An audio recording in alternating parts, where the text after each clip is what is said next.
continuando en la línea de las ciencias humanas y las ciencias sociales, nosotros también, yo soy integrante, investigadora del CONICET y docente de la Facultad de Ciencias Sociales de la Universidad aquí del Centro, con sede en Tandil. Trabajamos en el INCUAPA, ¿sí? El INCUAPA reúne aproximadamente 40 investigadores y becarios y 6 administrativos y CPA. ¿Sí? Entonces, como decía, esta unidad ejecutora hace investigación básica, ¿no? Pero también claramente nos esforzamos para cómo, digamos, el conocimiento que generamos lo podemos transmitir o transferir a la sociedad. Entonces ahora voy a contarles la siguiente, por favor. Ah, yo tengo, ¿no? ¿Cuál es? Bien. Nosotros hace relativamente recientemente, desde el año 2019, hemos empezado a generar algunas transferencias vinculadas a las ciencias forenses, ¿sí? Nosotros, digamos, estas exploraciones dentro de las ciencias forenses lo hacemos en el marco de dos grandes proyectos que tiene el INCUAPA, que viene por un lado de la bioarqueología, ¿sí? Y de la tafonomía.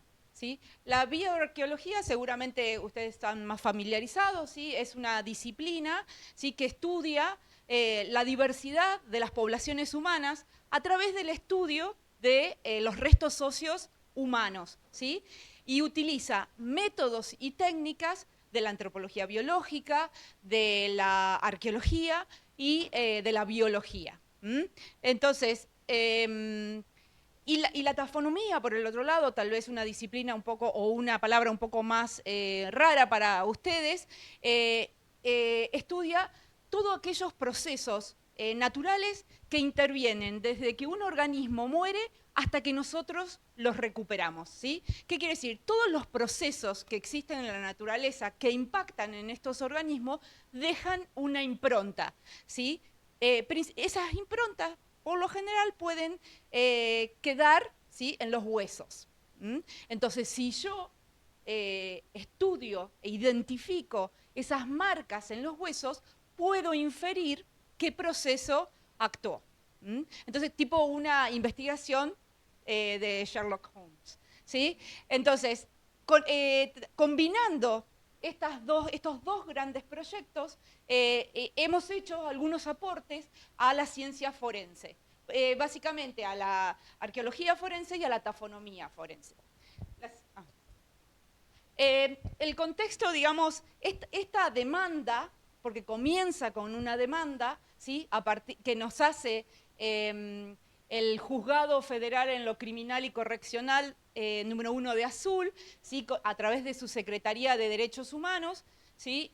Para que nos desempeñemos como peritos forenses, ¿sí? Y realizar la búsqueda y la determinación de restos óseos humanos, ¿sí? En el predio de, que aquí llaman La Huerta, que está muy cerquita a Tandil, aproximadamente unos 15 kilómetros, ¿sí? Que es un ex centro clandestino de detención y tortura.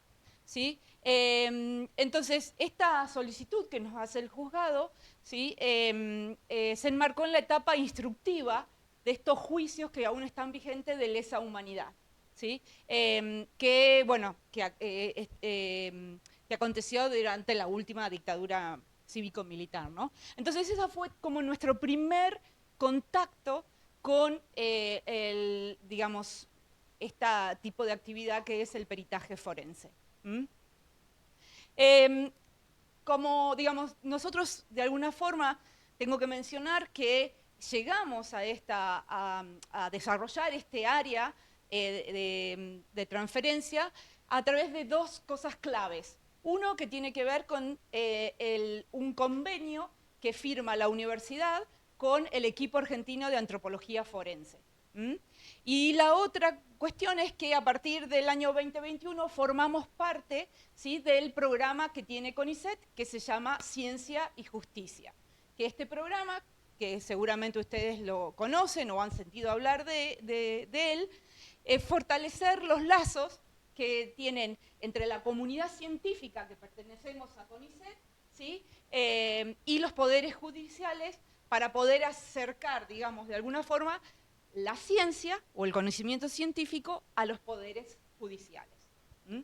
Entonces, básicamente ellos hacen de nexo, son en general los que reciben las demandas, y de acuerdo a las demandas que reciben, en esta gran base de datos de científicos que estamos anotados en esta lista, en esta lista de CONICET, nos convocan para realizar las distintas tareas.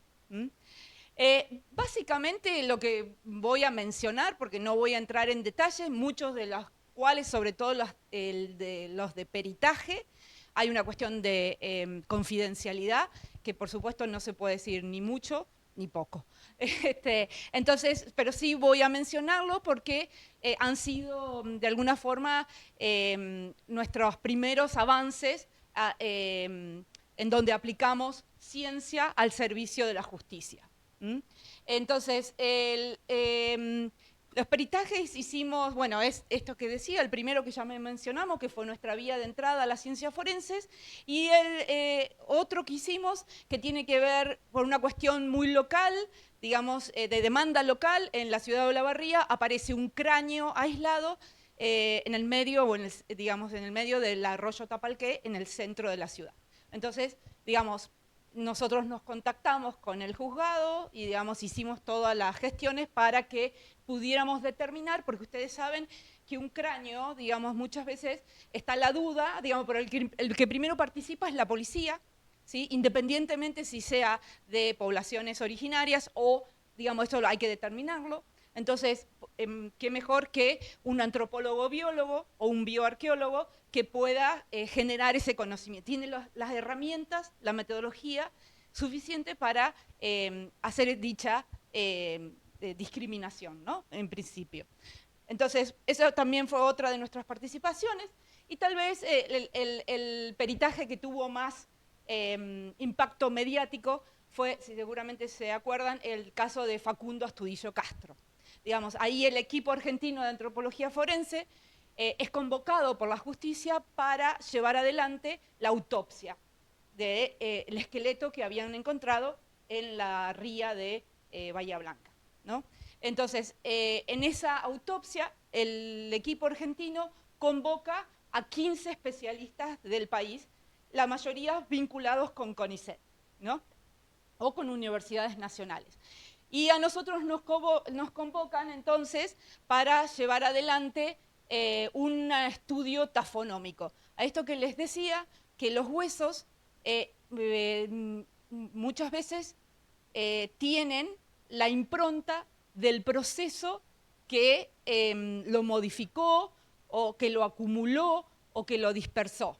Yo puedo identificar marcas que quedan en el hueso y decir, aquí actuó algún depredador, aquí actuó el agua, aquí actuó la erosión eólica, etcétera, etcétera. Entonces, todo eso queda en los huesos. Y como entonces participamos en esa pericia que contribuyó a esclarecer la escena del crimen. Todo eso, los 15 peritos forenses, realizamos un informe integrado, ¿sí?, en donde cada especialidad hizo un informe específico del área disciplinar de que provenía, y eso fue entregado a la justicia, ¿no? Tengo entendido que el caso todavía no está cerrado, ¿no? En general llevan muchos años. Pero bueno, básicamente eso, ese informe, de alguna forma, y nuestra contribución, porque aquí Facundo fue encontrado en un grado de esqueletización avanzado. Entonces, todas las marcas de los procesos que le sucedió quedaron en sus huesos. otro peritaje también que participaron, hay miembros del INCUAPA participaron como experto externo profesional, ¿sí? En una misión humanitaria de la Cruz Roja Internacional en el Cáucaso, ¿sí, no? Sí, en el Cáucaso, en busca de los restos de personas desaparecidas como consecuencia de un conflicto armado que tuvo lugar entre 1992 y 1993. Aquí también, otra vez, digamos, la convocatoria estuvo a través del equipo argentino de antropología forense. Y bueno, y la otra, ¿sí? Transferencia que podemos hacer tiene que ver con las capacitaciones. Y ahí las capacitaciones, una gran mayoría llegan a través del programa de Ciencia y Justicia, ¿no? Capacitaciones que hemos dado, por ejemplo, a las fuerzas de seguridad de la provincia de Santiago del Estero.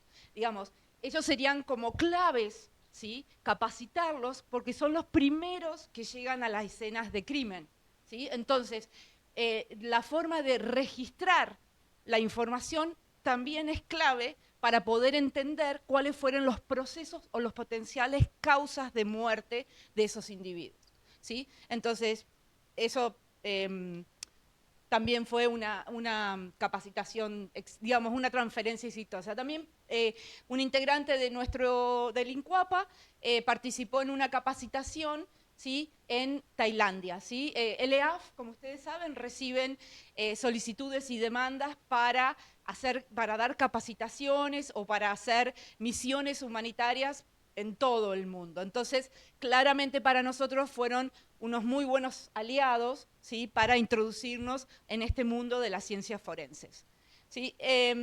Y también a través de ellos elaboramos un material educativo, ¿sí? Creo que hicimos un total de 8 videos de cómo poder recuperar la evidencia en esas escenas de crimen que fueron, y que el que presentó la demanda al EAF fue,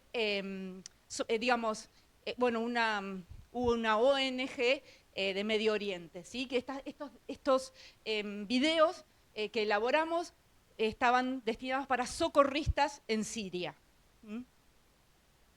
Bueno, y claramente, nada, nosotros tenemos todas estas actividades agrupadas, digamos, en un stand, en un stand que se llama Antropología, Arqueología y Tafonomía Forense, ¿sí? Y que básicamente se ofrece también a través del programa de Ciencia y Justicia, con el cual también tenemos una excelente relación. Bueno, nada más.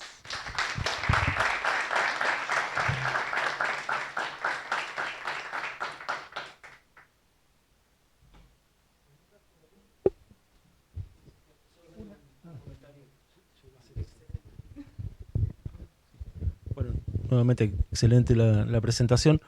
Yo me incorporé hace muy poco al programa Ciencia y Justicia. Como vicepresidente de Asuntos Tecnológicos me toca ese rol. Y una de las cosas que llama mucho la atención, contrariamente a lo que uno pensaría, es el interés que hay en las fuerzas de seguridad por recibir capacitación, ¿no?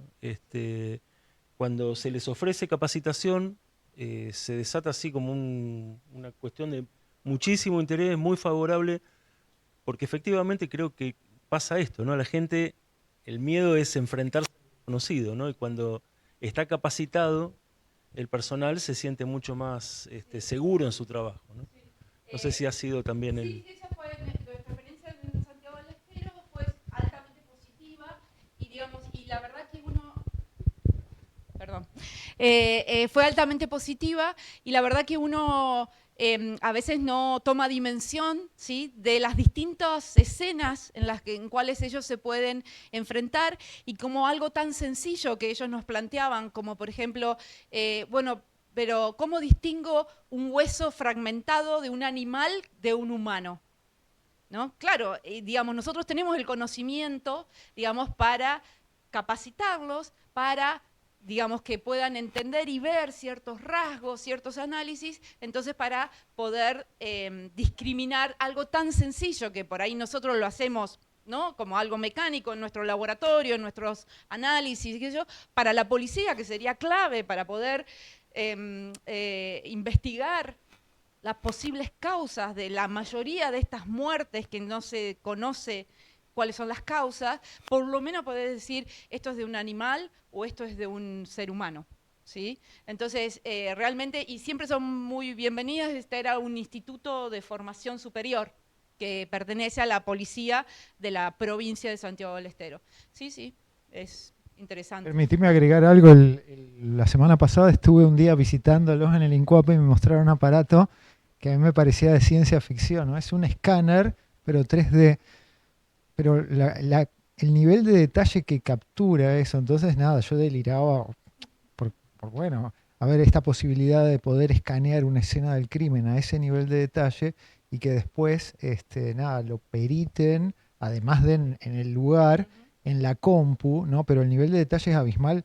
Ellos me mostraban, o sea, en una pieza ósea. Las tengo ahí, claro. ahora se las muestro. No, sí, pero cómo estaba desgastado y eso era la mordedura de otro bicho que se lo había querido comer. Bueno, o sea, pero te da para aplicar todo el conocimiento científico, digamos, por ahí o más romántico, y llevarlo a una cosa terrenal absolutamente, pero muy de ciencia ficción, pero que lo tienen ahí, ¿no? Así que me encantó.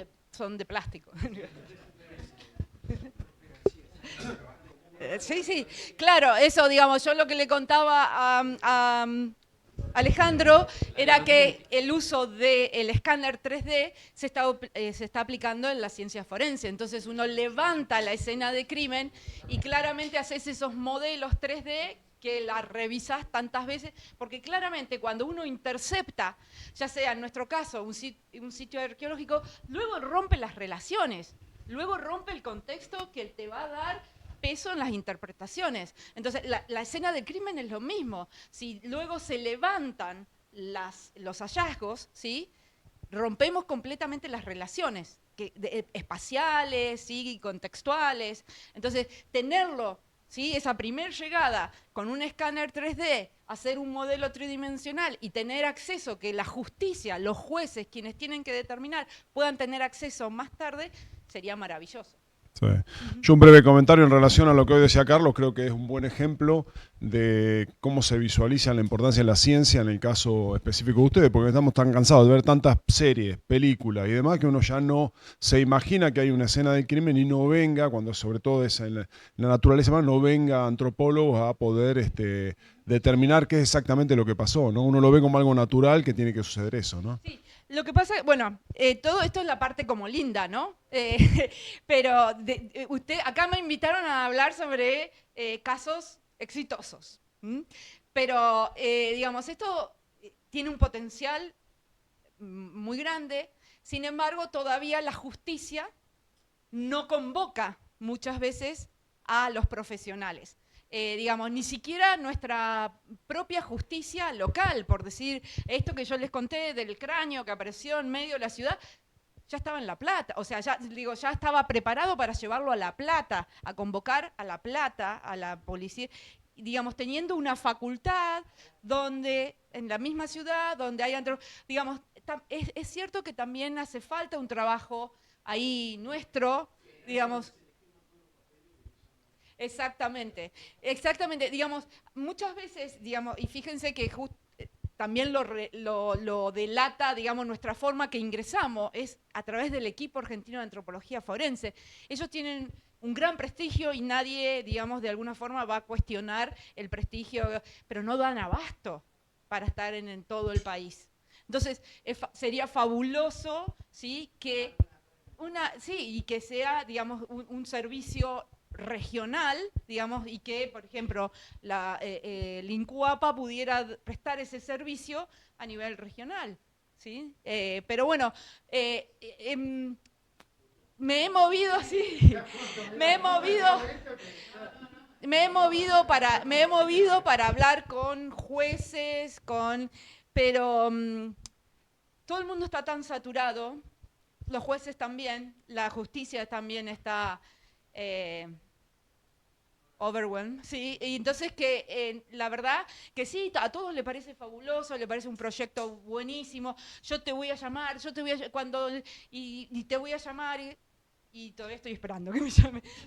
Digamos, no es que yo esté sentada esperando, que no tenga nada para hacer, pero estaría buenísimo porque a nosotros realmente nos da como mucha satisfacción, digamos, como nuestro conocimiento que generamos a través de proyectos arqueológicos, porque todo este conocimiento, todo este corpus de conocimiento que aplicamos en los peritajes, nos lo dio nuestros proyectos arqueológicos. Yo hago tafonomía, ¿sí? Entonces yo eso lo veo con el animal, entonces digo, si esto lo veo porque lo puedo aplicar, y el caso de Astudillo Castro fue... Y a nosotros nos dio digamos, un impulso para creérnosla, digamos, para elegir creer, digamos, que podemos impactar, digamos, o podemos transferir nuestro conocimiento, digamos, básico, hacemos ciencias básicas, insisto, a la sociedad. Es. Sí, sí. Sí, ellos están trabajando, sí, conozco a Daniela, ellos también la están remando, digamos, porque, digamos, insisto, solo reciente es la conformación de equipos de antropología y arqueología forense en el ámbito académico. Creo que el hecho de haber tenido un equipo argentino de antropología forense que de alguna forma captó la atención y la actividad de en toda la Argentina, eso retrasó, eso es una lectura propia, ¿no? Pero eso retrasó un desarrollo desde lo académico. Por eso las universidades o CONICET mismos no tiene como grupos así fuertes dentro de eso. Y ahora, yo diría que en los últimos 5 años se están formando en las universidades, con lo cual eso tiene que impactar en breve, ¿sí?, en investigación hecha, porque el equipo no hace investigación, el equipo aplica la ciencia, ¿sí?, a los casos específicos, pero no hace investigación.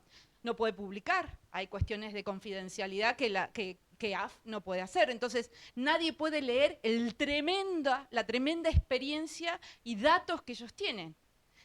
Pero la academia no tendría ese propósito. Entonces, yo creo que estamos yendo por un buen camino y en breve, en algunos años, vamos a empezar a ver, digamos, cómo esas investigaciones gestadas por nosotros mismos va a impactar en el medio.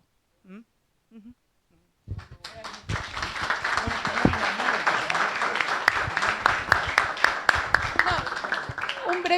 Un breve comentario a raíz de lo que vos planteabas del aporte de tu disciplina. El jueves o viernes, no recuerdo, nos convocaron al instituto y a un grupo de investigadores que tienen la expertise para hacerlo, de la justicia del Chaco, para hacer un aporte respecto de contexto histórico a crímenes de lesa humanidad. Y sería la segunda vez que sucede eso, porque la primera experiencia fue en el 2019. Bueno, a partir de ahí se generó que tenían que ver, eso sí era una convocatoria del Juzgado de Azul, digamos, son dos situaciones diferentes, pero bueno, digo, hay mucho para hacer ahí, pero exactamente. Es un trabajo arduo, pero creo que entre el programa, entre las voluntades propias de los investigadores, todo, algún día va a llegar.